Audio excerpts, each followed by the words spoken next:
السلام عليكم، بسم الله والصلاة على رسول الله. نتمنى من الله تكونوا بخير وعلى خير. عيد مبارك سعيد. اليوم ان شاء الله جيت لكم بحلوى، يعني ان شاء الله غادي تعجبكم بزاف، اقتصاديه صحيه، بجوج ديال المكونات. ان شاء الله غنصوبوا بها المعمول، غنصوبوا بها المقروط، حلوى ديال الكوك، يعني يعني عجينه وحده نخرجوا منها ان شاء الله يعني شحال من شكل. والمذاق يعني رائع ان شاء الله، ولذيذه لذيذه، بجوج ديال المكونات، بدون دهون، بدون طحين، بدون سكر، يعني صحيه 100%. غادي نحتاجو هنايا عندي الزنجلان والكوك. غنخلي لكم ان شاء الله المقادير في الصندوق ديال الوصف. غادي نشدو هاد المكونات هادو، غنطحنوهم، يعني نطحنوهم مزيان حتى ماشي انهم يخرجوا لنا الزيت ديالهم، ولكن يطحنوا يوليو لنا كانهم دقيق. شوفوا معايا ان شاء الله القوام ديالهم.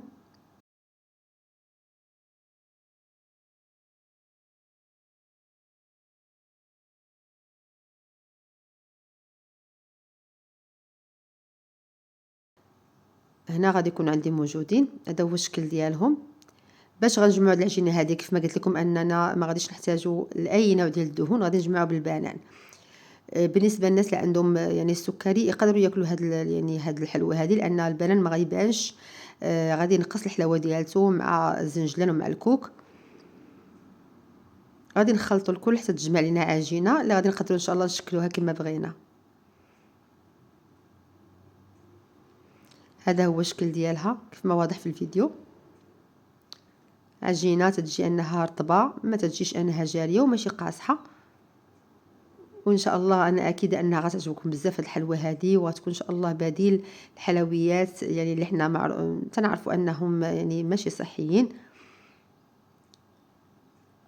هنا اول شكل غندير حلوى ديال البوق، كي حنا معروفين اننا تنستعملوها. غندير البوق عادي وغادي نشكلهم. حنا غير بغينا نديرو واحد الطبيس ديال الحلوى اللي غادي يكون ان شاء الله ما نحرموش نفوسنا.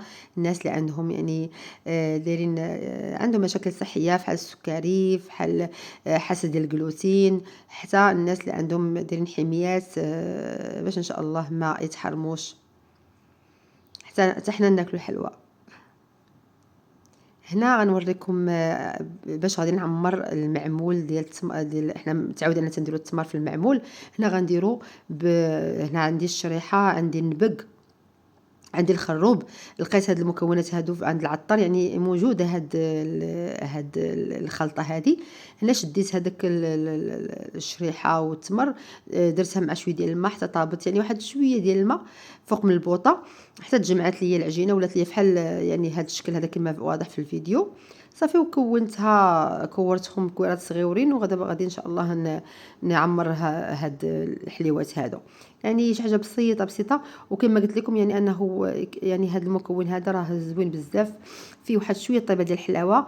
بالنسبه للناس اللي عندهم السكري ما يقدروش يديروا التمر، بغيتو ديروا التمر يعني عوضوها بالتمر، ما كاين حتى شي مشكل. ولكن على حسب يعني القيمه الغذائيه ديال هاد المكونات احسن، لان تنعرفوا الشريحه يعني المكونات ديالها الصحيه، فيها الخروب، فيه النبق، وفيه حتى السانوج. يعني هاد يعني الخليط هذا صراحه شي حاجه اللي هي زوينه، ويعني كما قلت لكم لقيتها بالصدفه عند العطار اللي تيبيعوا هاد المواد الغذائيه. حنا تنشكلوا المعمول ديالنا يعني كما تشوفوا العجينه انها ما تتلصقش في اليدين، يعني الخدمه ديالها ساهله كانها عجينه عاديه. غادي نبقى ان شاء الله تنكمل المعمول اللي عندي.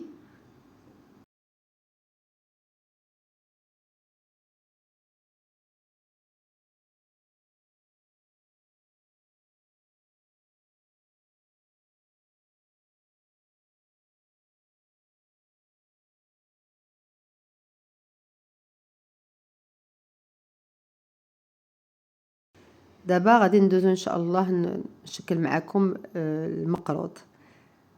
كيف ما تشوفوها هنا بسطنا فوق من الطاوه ديال الخدمه، او يعني المكان اللي غنخدموا فيه.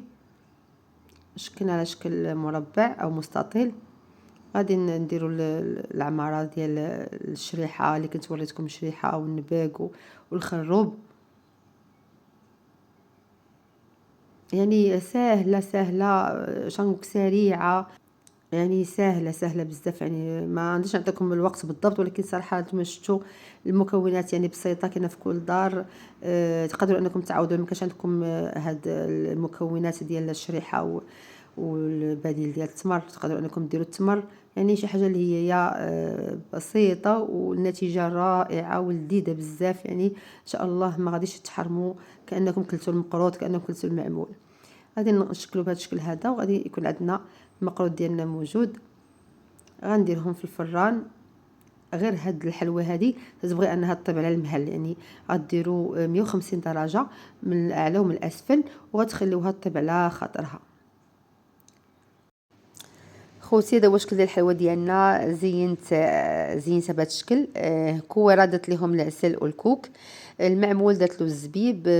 هنا يعني المقروط تيبقى يعني بدون اي حاجه.